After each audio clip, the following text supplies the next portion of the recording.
Your power goes out for an hour and it feels like a small crisis. No lights, no charger, no signal, and suddenly you're annoyed at the whole world. Now picture something actually going wrong. Not an inconvenience you can wait out on your phone, a real, sustained threat that lasts for days, then weeks, with no repair truck coming and no backup plan waiting. For most of human history, that's exactly what a long stretch of rain could turn into.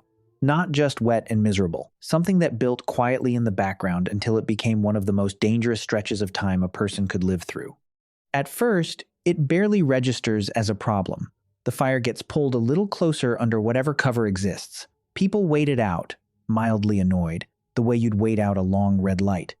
This is where most retellings of ancient rain stop, as if getting wet was the whole story. It wasn't even close to the hardest part. Give it long enough, and the ground itself starts working against you. Soil that was solid enough to sleep on turns soft and cold, holding water instead of draining it. Every surface that used to be dry is now damp, and dampness doesn't just make you uncomfortable, it makes fire genuinely difficult. Dry tinder is the one non-negotiable ingredient for starting a flame from scratch, and rain takes that ingredient away first. This is actually why some ancient people went looking for a very specific solution growing on the sides of trees. A tough, dense bracket fungus, sometimes called tinder fungus, that stays flammable even when everything else is soaked. Researchers excavating a waterlogged Neolithic site in Spain called La Draga found dozens of these fungal fruiting bodies deliberately gathered and stored. Not eaten, not decorative, kept specifically for fire. The famous frozen mummy known as Ötzi, discovered in the Alps over 5,000 years after he died, was carrying pieces of this exact fungus in a pouch when he froze. One researcher studying his gear pointed out that he wouldn't have carried it that far unless it mattered enormously to him. In a stretch of rain, a piece of dried fungus wasn't a curiosity. It was the difference between having fire and not having it. Losing the ability to make fire quickly cascades into something worse than cold. Wet wood doesn't just fail to burn well. It produces less heat and far more smoke, and less heat means less cooked food, less dried meat, less boiled water. Every single benefit fire normally provided started shrinking at once, right at the exact moment people needed all of it the most. Then a different kind of danger starts creeping in, one that rarely makes it into the retelling at all. Prolonged dampness on skin, especially on feet that never fully dried out, creates ideal conditions for infection. One bioarchaeologist studying disease in the deep past made a point worth sitting with. Rainfall itself, she argued, mattered far less to ancient survival than the small, constant threats it created. A tick picked up while gathering firewood in wet brush, a shallow cut that wouldn't close because it never dried, an infection that had nowhere to go but deeper. There were no antibiotics waiting on a shelf. A wound that would be a minor inconvenience today could quietly become the actual cause of death, long after the rain itself had stopped. Shelter had its own breaking point too, and it's more dramatic than people assume. One of the oldest known human shelters ever discovered sits at a place called Terra Amata on a beach in what's now Nice, France. Around 400,000 years ago, a group built oval huts there out of branches driven into the sand, with a hearth positioned right at the center and a gap left in the roof so smoke could escape. Archaeologist Henry de Lumley, who excavated the site, believed as many as 20 to 40 people could gather inside one of these structures at once. But huts built from branches and hides staked into sand were never designed to survive a real downpour. Heavy, sustained rain saturates the ground a structure is anchored into, and once the ground turns soft enough, stakes pull loose and walls sag inward.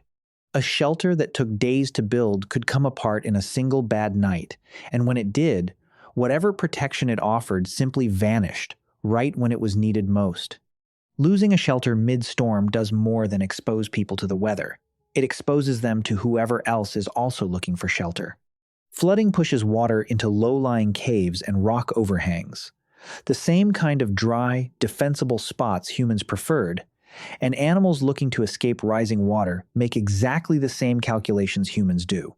A cave that flooded out its human occupants could just as easily become the nearest dry refuge for a bear, a wolf, or something worse.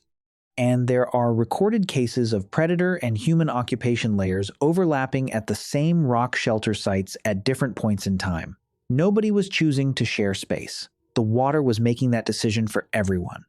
Even when the shelter held and the fire somehow stayed lit, food became the next problem, and it hit harder than most people expect. Hunting depends on tracking, on hearing movement, on seeing footprints and broken branches, and heavy rain erases all of it within minutes. Foraging suffers just as badly, since ripe fruit rots faster in constant moisture and ground-level plants get buried under runoff and mud. Stored food fared even worse. Dried meat, one of the most reliable ways ancient groups carried themselves through lean periods, depends entirely on staying dry, and meat that reabsorbs moisture develops mold and bacteria fast.